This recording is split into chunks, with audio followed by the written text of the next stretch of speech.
Nearly 12 months ago, in the courthouse of Nuremberg, began a trial for which history has no precedent. Here, in the heart of the Germany they once ruled, the 21 surviving leaders of the Nazi Party appeared in the dock, accused of crimes against peace, war crimes, and crimes against humanity. On these grimly worded charges, they faced not only the presiding judges of 4 nations, but civilization itself.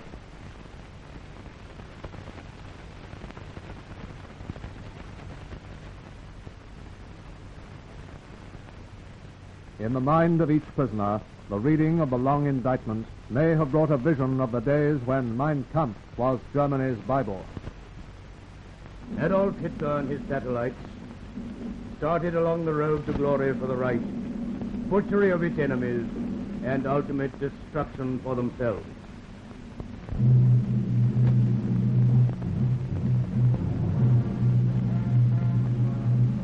Very soon, that power came in full measure. Those who stood in authority, like Hermann Goering, knew with triumph that they had the backing of practically the entire German people. Each rally grew more vast, more fanatically devoted to the aim proclaimed by the man they worshipped as a god.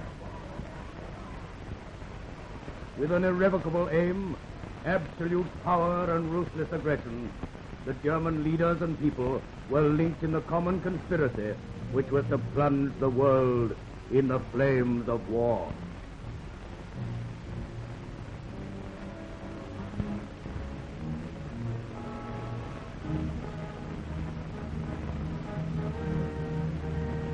At last the German people were ready for their first act of expansion, as, in obedience to Hitler's order, the troops of the fatherland marched to keep once again their watch on the Rhine. Then came the carefully prepared and cunningly timed blow in Austria. First, the terrorist activities so well known in acts of aggression. Then, the inevitable absorption of the Austrian state within the borders of the German Reich. But ever greater grew the cry for Lebensraum, the living space which Germany must have at any cost. Next on the list was Czechoslovakia. Munich followed, with all its elaborate and thinly veiled deception, a patched-up agreement soon to be treated as another scrap of paper. What had the Nazis to fear now?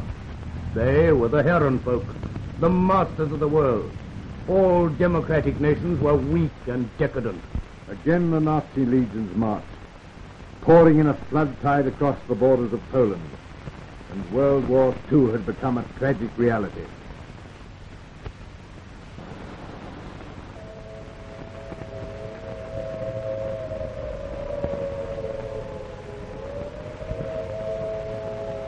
All this, and much more, formed part of the greatest conspiracy known to mankind.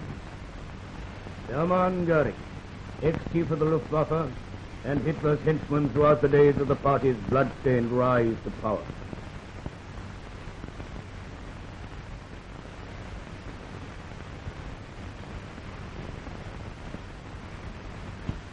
His career reached its zenith with the all-conquering days of 1940, when the Luftwaffe turned its guns on the streams of refugees along the roads of France, acting on the orders of its creator. Guilty on all 4 counts and sentenced to death by hanging. Rudolf Hess, another member of the old guard of the Nazi Party. The man once worshipped as a national hero in the days when he enjoyed the title of deputy to the Führer himself. He helped the armed forces of Nazism to train for world aggression, a vast and ultimate crime against peace. Guilty and sentenced to imprisonment for life. Joachim von Ribbentrop, Nazi foreign minister and one-time ambassador in London, sentenced to death for his international treachery, causing the deaths of millions of innocent victims.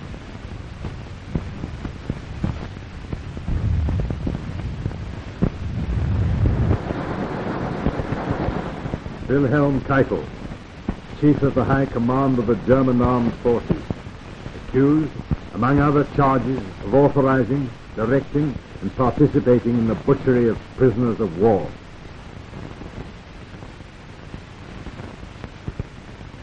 The American troops massacred in the snows of Malmedy, and the chaining and starving of British soldiers are evidence that can bear no denial. Keitel pays the supreme penalty. Arthur Seyss-Inquart, long remembered for the many atrocities committed while he was commissioner for the Netherlands, sentenced to death by hanging. Wilhelm Frick, sentenced to death by hanging.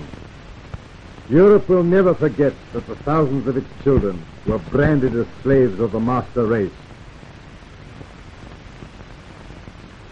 Erich Raeder, Commander-in-Chief of the German Navy. He bears responsibility for the sink-at-sight U-boat warfare in direct defiance of international law. Like the Luftwaffe, the German Navy believed in machine gunning those who could not defend themselves. Sentenced to imprisonment for life.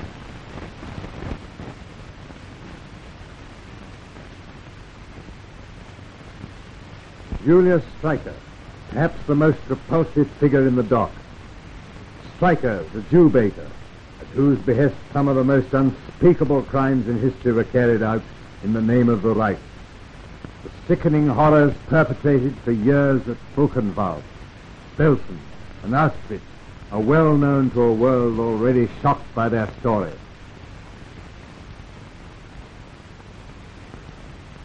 For such crimes as these, the German people themselves stand accused with the 21 men in the dock. Theirs was the responsibility for placing supreme power in the hands of those who created this black smear on the face of civilization. For this fiendish record, sentence of death by hanging. Only when the Allied armies of liberation finally linked up in the heart of the Reich did the full horrors of the Nazi regime come to the light of day. Only then did the leaders of Germany face the realization that their brutal stranglehold on Europe was at an end. With full knowledge of his overwhelming guilt, Adolf Hitler perished by his own hand amid the ruins of his chancellery. The same refusal to face the consequences marked the suicide of Heinrich Himmler. He knew no better answer.